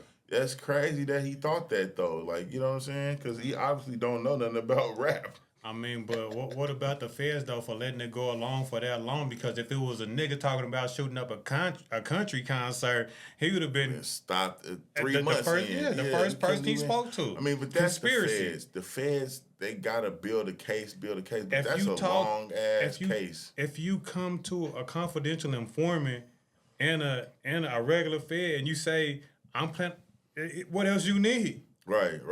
I'm gonna start a race war. Yeah. Right? Before the 2024 election, also, we got some time. We ain't got to stop him right now. Let's get some more evidence. Like, you just wasting budget. That's fuck I'd be hella mad sitting in the van listening to this nigga every time he go to a gun show for 3 years, and I'm just like, bro, I could be doing something else with my time, bro. We know he's gonna do something. Arrest his ass. Man, they be trying to let that shit go on and then come in as the hero and we gonna stop it. We say, you know what I'm talking about? I mean, you knew the whole plan for the get-go, and now you want to come in and be the hero at the last minute. Like, so what happened? So did they stop him or? Yeah. They arrested him, man. I'm surprised. After he did what he was trying to do, you know what I'm saying? Or he said what he was trying to say, you know. After he tried to recruit the informant and the agent, they was like, all right, get his ass. But they got something going on in Evanston, Illinois, a Chicago suburb. That was the first municipality in the U.S. to launch a government-funded reparations program for black residents. So they was about to give reparations out, but now a conservative group has filed a class action lawsuit claiming that the program discriminates against non-black residents. Are you fucking serious? So the non-black residents is trying to sue because they don't want the black residents to get reparations. What city is this you said? In Chicago, Illinois. But it's like Evanston, which is like a suburb, probably like Edmond or something. And you said this was I thought somebody already agreed to reparations somewhere else, but anyway, so you said that they filed the reparations lawsuit and somebody else filed like a countersuit in order to stop it on discrimination?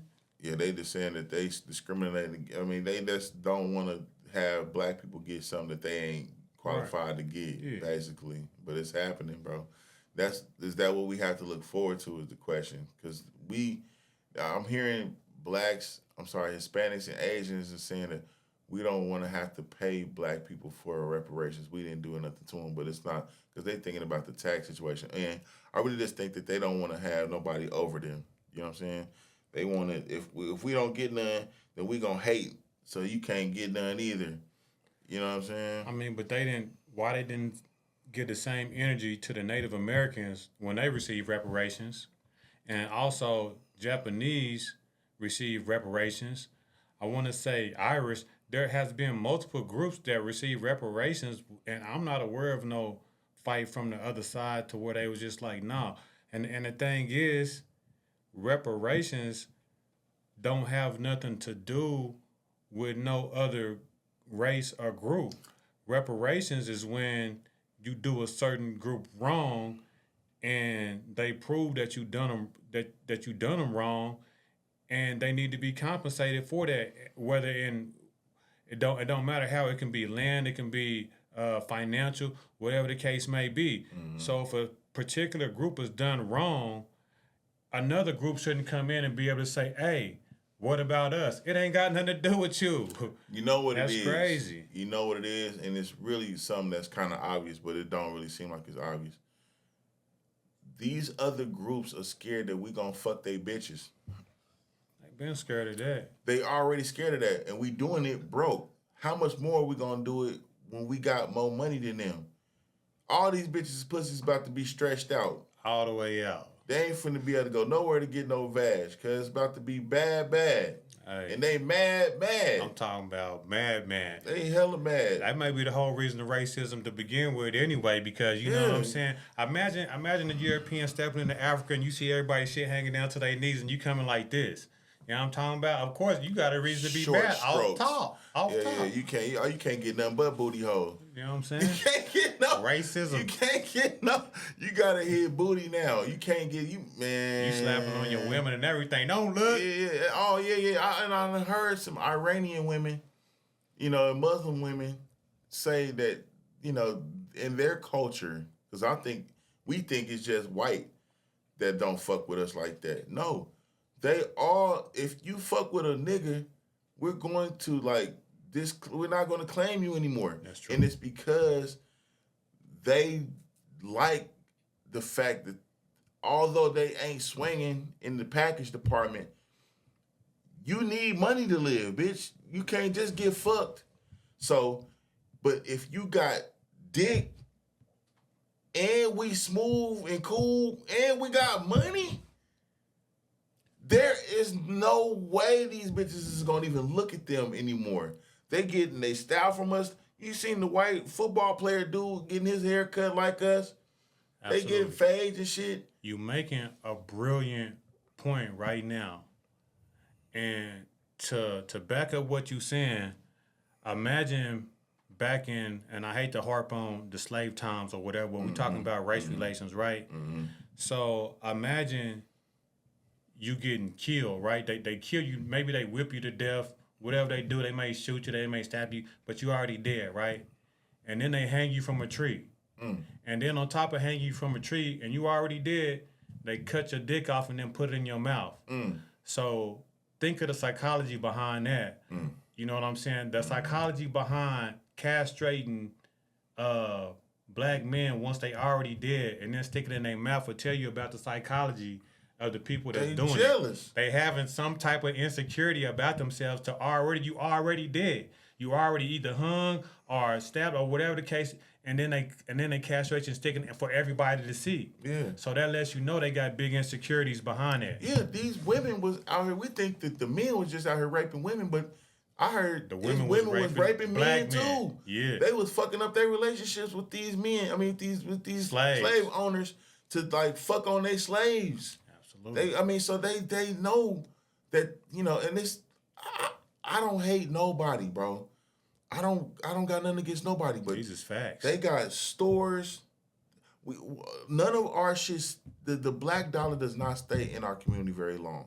Soon as I get $1, my thing is to pay somebody else black that got a company that do something, or you do hair, or you a barber, or you got a food business or something. We don't own no grocery stores.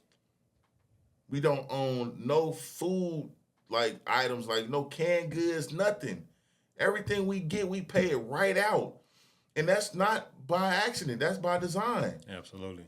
Because they want to keep us broke. Because keeping us broke means that I don't give a fuck about what size dick you have. I've got more money than you, and I can fuck your woman, because if she chooses to be with your big dick ass, she's going to be struggling.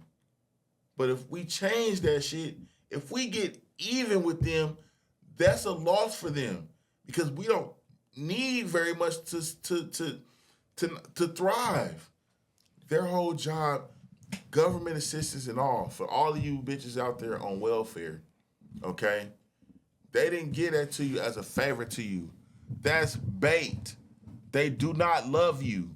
And they don't want us to take care of you, because if they feel like you would go to them for your security, that would break up the home, bruh. Absolutely. You know what I'm saying? You don't believe in us enough to even struggle long enough to get to the good part.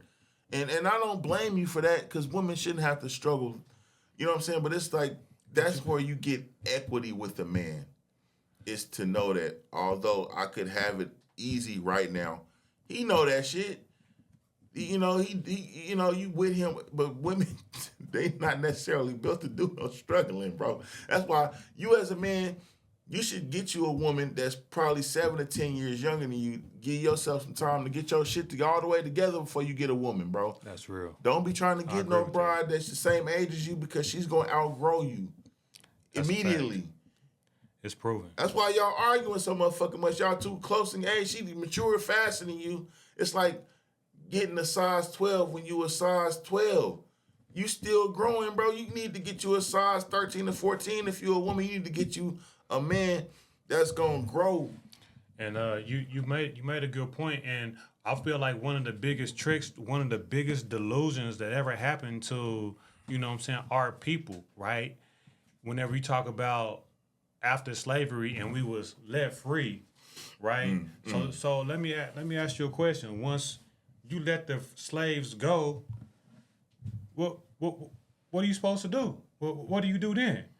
You have no choice but to turn back around and go to the people that already enslaved you and work for. So it's still slavery. So even though we think right now that we free, but once you got the people that own all the land, all the business, all the industry, so yeah, you free, but you still have to turn around and work for them, and now they got to just pay you pennies on the dime for what you was already doing to begin with. Yeah. So we don't own no industries. They own industries, and they allow us to be laborers or retail workers, and that's still a form of slavery.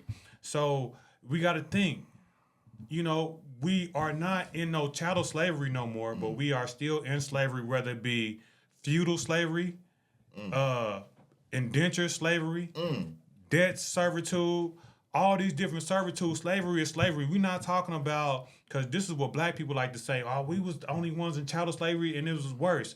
Yeah, that's true. But slavery is slavery, and we need to kick away all the slavery. We need to break all the chains. So don't think just because somebody took the shackles off of you that you not still in servitude. Because you dead slaves and all that shit. That shit crazy that you say that shit, because these motherfuckers be thinking that just because you go to college and shit, that's going to ensure that you get a good job. You still thinking about getting a job, nigga. You damn near still a slave, bro. I'm going to tell you right now, being a business owner ain't the easiest thing to do, but it's definitely like being a wild animal, bro, versus being a nigga in a zoo. I'd rather be out there in the wild fending for myself, get my own food. I can eat as much as I want to once I get it running. Straight up. As opposed to nigga being in the motherfucking zoo, letting this motherfucking zookeeper throw me a steak every now and then at 10 o'clock and at 3 o'clock in the afternoon. Fuck that shit, bro. Mm-hmm. I'd rather go out here and smack me a gazelle and eat that motherfucker to the bone, bite his neck off, come back later and get it, and then I got a crew of lioness bitches that know how to do it with me, and I'm finna fuck all day and do what the fuck I want to do, instead of just doing what I'm allowed to do. A lot of you niggas is just gonna do what you can. You're not built the same, and that's cool. But yeah, bro, it's a difference. It's definitely a difference, and out here fending for it, because it can be stressful, but you cannot be scared of that shit, bro. You know what I'm saying? If you a nigga that stay with your mama and daddy, that's cool. But you are not an adult yet, bro. You are 18, 19, 20 years old, but you are adult on training wheels. You're not grown until you paying all your own bills. And that means getting off from under your mom and dad's safety and shelter and getting out here and really feeling what it's like to have to go to work every day. And then going to work to the point to where you don't necessarily got to go to work no more. You got a business that you start. You got your 5 to 9, or your 9 to 5, and then you got your 5 to 9. And that it's gonna be struggle. But that we talked about in the earlier portion of this show, bro, you got to have something called undying persistence. That although I've hit a wall or a rough patch, I'll go back and get a job until I get to another point to where I got my shit going. Yeah. Absolutely. Beat Down keep telling me we taking too long. So I'm going to get to this last part, and then we're going to get the fuck out of here, because now, right now we got this segment called Celebrity Spotlight. And in the Celebrity Spotlight, we talk about some of these celebrities that's done some dumb shit. Webby's DJ then exposed and killed himself and his wife. You heard about that shit? What? Yeah. Exposed Webby and then killed himself and his wife. Apparently, Lord. I mean, we worship celebrities in the society a little too often. Icons. But nobody really be knowing what these motherfuckers be like. They be difficult to deal with behind closed doors. And apparently, this nigga was fed up with that shit. And he just, I don't know if that made him kill himself and his wife, but it sounded like this nigga Webby was just, he talking about how this nigga didn't like to pay the nigga for real. And he would try to go other places, but he would make it hard for him to do that shit. He complained all the time. He be on that booger sugar, and this nigga be having absolutely. So this DJ was like, nigga, I didn't have to be the driver for this nigga, security for this nigga, book shows, keep quiet, I don't like this shit. It sounds like we dealing with a simp ass nigga because anybody that's a man gonna get away from a motherfucker that's treating him like a bitch. So he should have got his bitch ass away from him. And anybody that killed theyself kind of deserve what they did. And I don't like to just say that like that, but you have, if you willing to off yourself, then so be it. Why you kill the wife though? If you gonna kill yourself, just kill yourself. He a piece of trash for that. Man, that's some whole ass shit, bro. But I'm saying like, if you didn't like what was going on, I mean, but this again, niggas just like this safety of being up under a nigga that is paying you at least halfway decent. He was this nigga DJ for like a decade. Probably more. Like that, come on, bro. You ain't that damn stupid weak that you can't. Bro, I'll starve with a player before I eat steak with a square, bro. Exactly. I gotta get away from that shit, bro. I'm not saying that it's gonna be easy, but nigga, I'll go get a job at churches and do that for a few months till I figure out what the fuck I'm gonna do you next. Let a motherfucker treat you like a bitch. I'm so good, rest in bro. peace to the wife.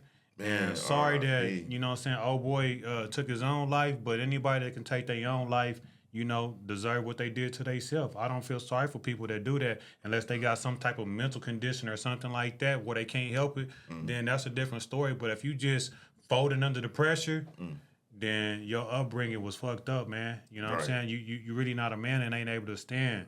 You know what I'm saying? Like, it's going to be pressure for men. Men, your back's supposed to be strong. You're supposed to be able to withstand the pressure. It's okay. It's going to get better. It's going to get worse. But what makes a man is that he stand on it and persevere. Yeah. I mean, and when you get to a point to where you got comfortable and you cool, you supposed to damn near find some more adversity to figure that shit out so you don't get complacent, bro. Because I'm telling you, your girl see that you a regular nigga and she can figure your ass out. She is bored. And she'd probably rather for you to cheat on her than to bore her to death. And that's a fucked up ass truth. Nah, that's real. That's real. Niggas don't like to say that, but that's real. Man, so okay, now we got Remy Ma. Now Remy done had her shit going on with Papoose and some other off-brand nigga that she was fucking on to help. But now her motherfucking son came out to be a killer, apparently, allegedly. What? Yeah, Remy Ma's son, Jason Scott. With Papoose? I don't know. Okay. I don't know who she had him with. He grown as fuck, so it's probably way before Papoose. Because Papoose, they kid probably ain't nothing but like 7 or 8 if they got one. You feel me? This kid is like 20-something, damn near 30. You know, Remy Ma probably had him before she really got on rapping all the way good. Right. Anyway, he been charged with first-degree murder, and the weapons charges are in connection to the shooting death of Darius Gillibo in 2021. But it's not clear whether he was actually the shooter or he just paid somebody to do the shooting. At any rate, bro allegedly is a murderer. So be careful. For these bitches be neglecting these boys, and it's scary out here, man, for these single mother sons, bro. I heard single mother sons be beating bitches, but I didn't know they be killing niggas. Man, and be careful holding down a bitch when she do a stint because you know she didn't do that man right. You know what I'm saying? We can talk about that too because we always talking about females holding down, you know, niggas when they do their stint. But I could have swore Papoose, you didn't hear nothing on Papoose's name. He was holding her down, shouting her out, and then all of a sudden she didn't just threw him to the curb? Regular nigga. The nigga got these complex ass raps, but he ain't doing nothing complex in life. Apparently, she was probably bored with the nigga. She went and got another young, small chin nigga. That nigga got a small chin, just like Papoose, but he like 10 years younger, and he was signed to them. This nigga broke as hell. Why is you fucking the hell, Remy? Oh, man. I mean, Papoose probably thin stroking. Got to be. He probably got a thin pen. Got to be. She got tired of that shit fast, bro. I don't know what's going on, bro. It must have been licking ass or something. Something that Papoose wasn't doing. All I know is he was holding her down, man. Put that small chin in a booty crack, cuz. And it wasn't cutting it. He said she Nah, need a big the chick. young nigga eat booty.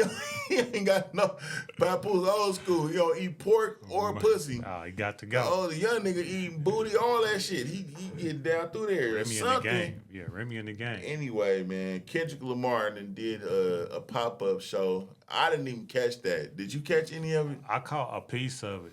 I'm tired of that motherfucking song, bro. I'm tired of this song. Everywhere you hear this song, they're not like us. They like us, nigga. I hear that shit, bro. I don't want to hear that shit no more. I like some of the other songs he did in the diss situation, but I heard he played that shit like 5 times. I definitely would have turned the channel way before the 5th one. You know, it's just because it's a club song, though, and they got that club bounce to it. And, you know, that's what. Yeah. So you know that's what the kids like. You know what I'm saying? So it's some kid shit. I respect the fact that he took Mark-ass Drake off the map with it though. That's definitely big. Needed. That was good for the game. Shout out to Kendrick, bro. I'm not trying to sound like a hater.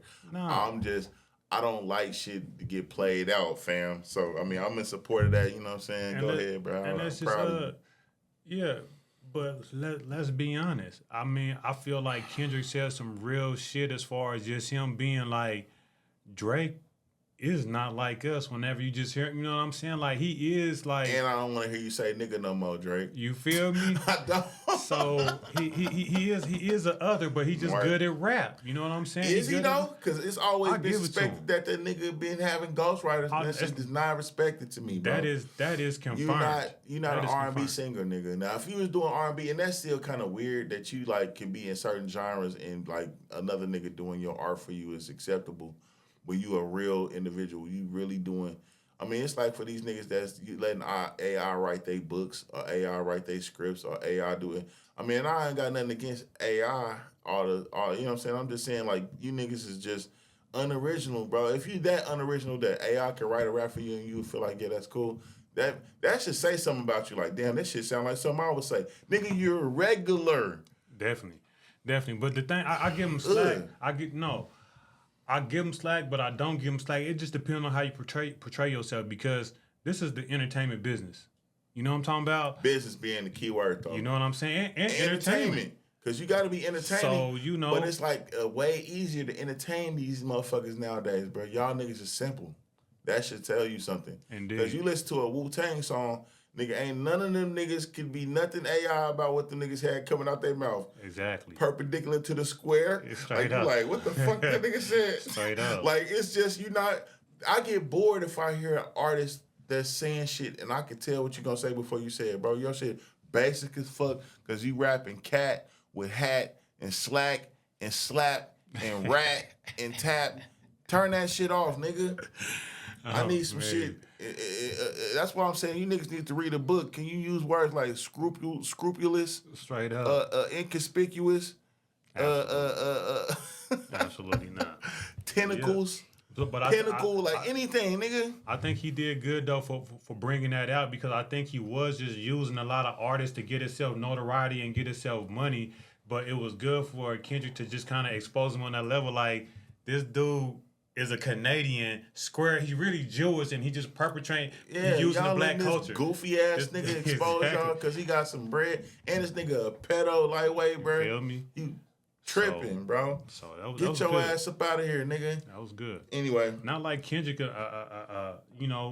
not like Kendrick is a real gangbanger or nothing like that, but just but that's exactly what you needed to get your ass up out of here. You don't even gotta be no real hard nigga. That's a damn near square. Get your ass up out of here, and nigga. That's a plus because squares need to be winning. Yeah, that's like getting your ass beat by a motherfucking youth pastor or something, nigga.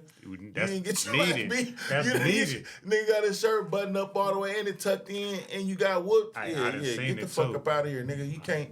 You don't even deserve to get beat up by no gangster, nigga. Your ass a mark. That's a plus. Anyway, speaking of niggas getting their ass beat, last week I was supposed to talk about that nigga Andrew, what is it? Broner. Adrian Broner. Adrian Broner got his ass beat by an off-brand light-skinned nigga, bruh. Who the fuck? This nigga got his ass beat in the second round. I mean, he knocked down in the second round, knocked his mouthpiece out and some more shit, bro. Get the fuck out of here, bro. Down. Yo ass. That's for you niggas that's comfortable. I'm telling you, bro, comfort is the enemy of success. This nigga was holding punches back. He wasn't doing shit. Popping all that shit. Bro, and then talking the most shit. Then we got Javonte Davis.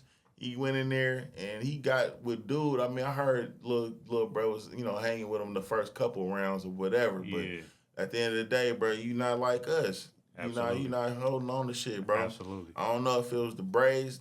The Braves, it's probably the Braves. You think Tank is like that. I was like, you said it right. He just not like us. Tank is about that business, man. He and holding it down. Showed and last but not least, bro, I don't know if you niggas heard about this shit, but that nigga Bandman Kevo.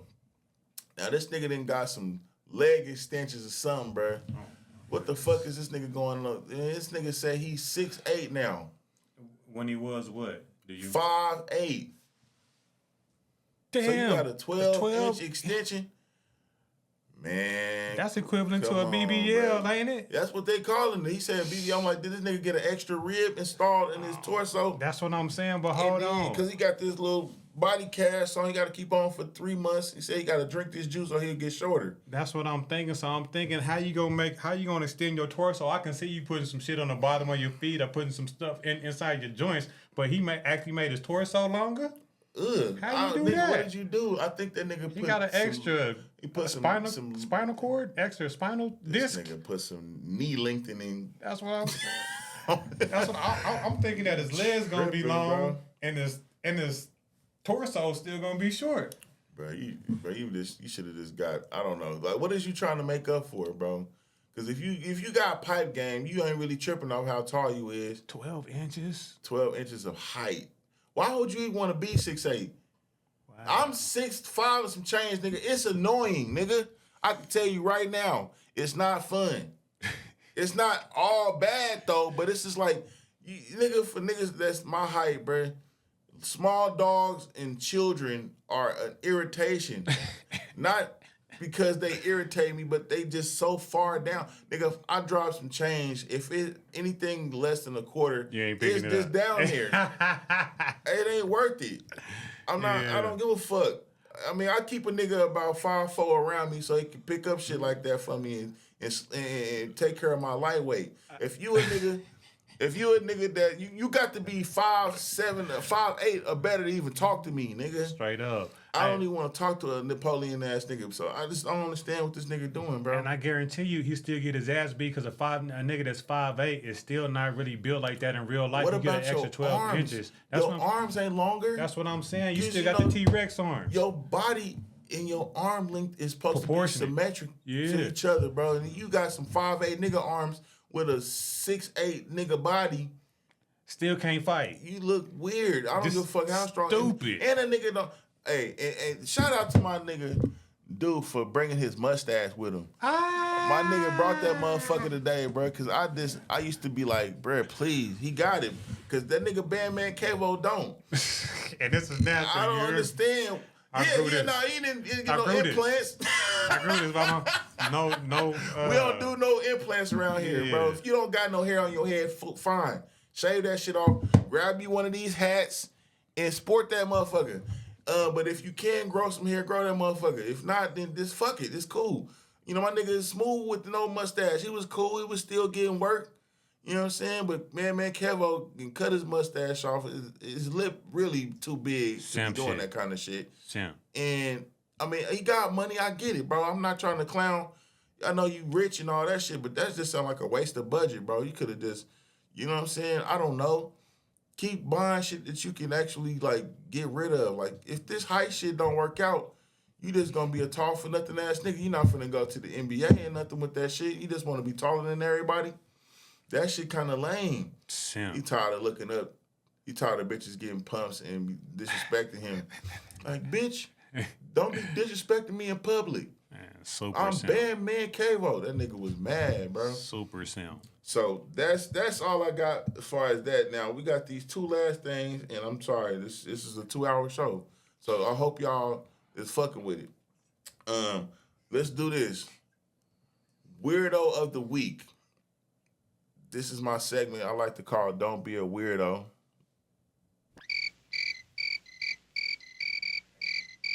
This nigga playing games with my shit. Weirdo of the week. And today's Don't Be a Weirdo, man. A second man has come forward with a shocking allegation against a Houston urban park ranger. So this is out in H-Town. By the way, H-Town diseases is going up.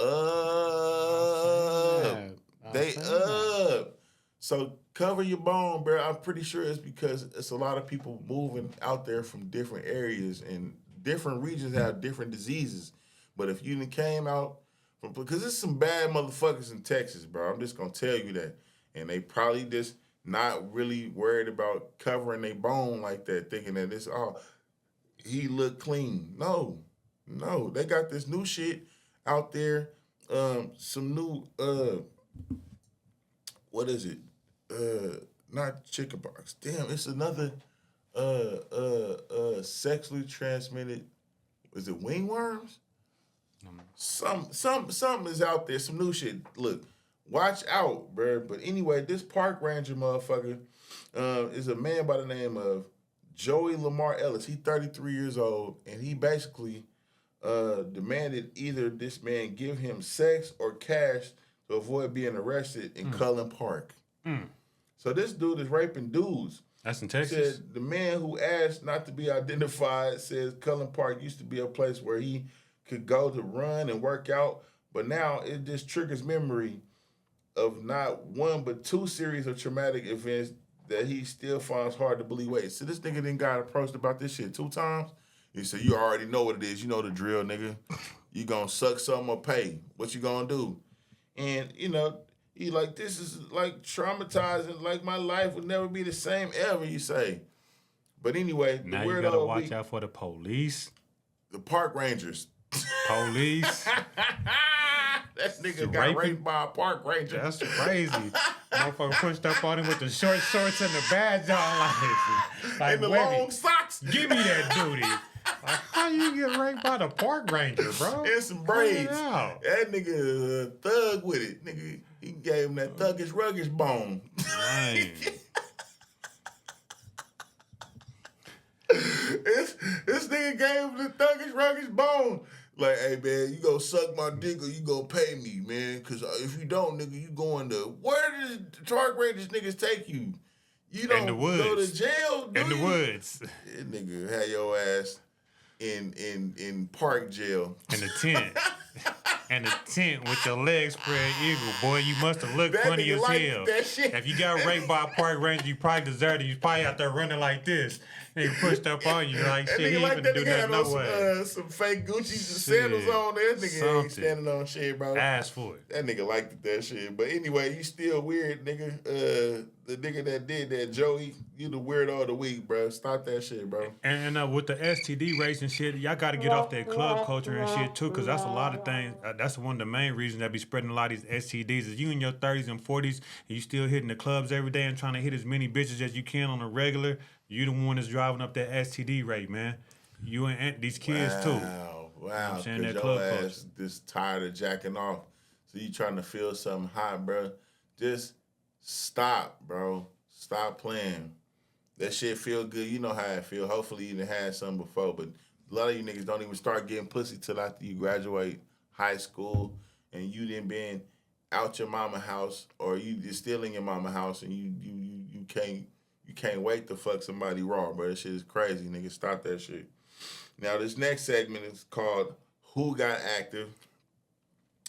And on today's Who Got Active, there's a dude that was out there in Queens, New York.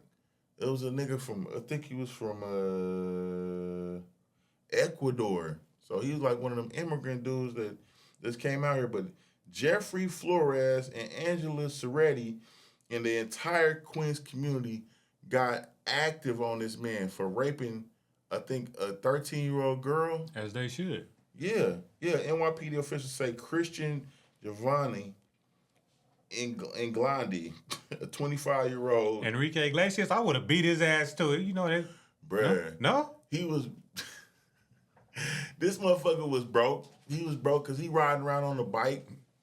You know what I'm saying? And he 25, but he faces rape, robbery, kidnapping, and sex abuse and menacing charges. Is a migrant from Ecuador and is accused of threatening 2 teens with a knife and raping a 13-year-old girl in the Queens Park last week.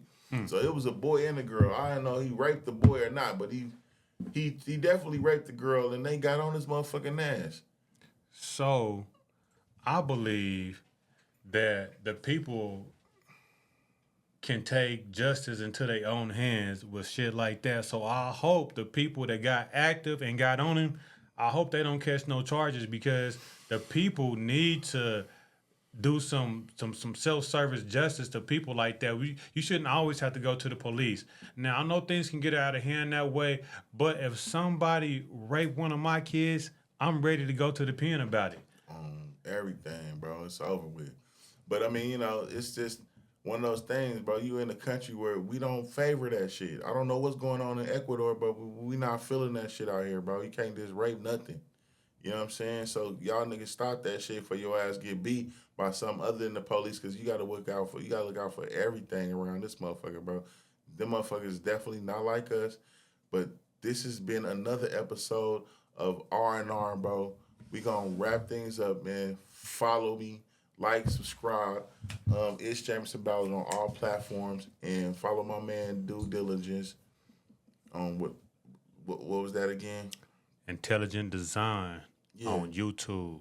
Yeah, the principles on YouTube. Yeah. Activate that like button and turn on the notifications so you get a lick every time we hit something, man. And y'all have a wonderful evening.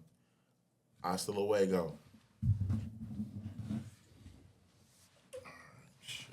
Oh, you got it. Then you got to kick your comedy a little bit more, because you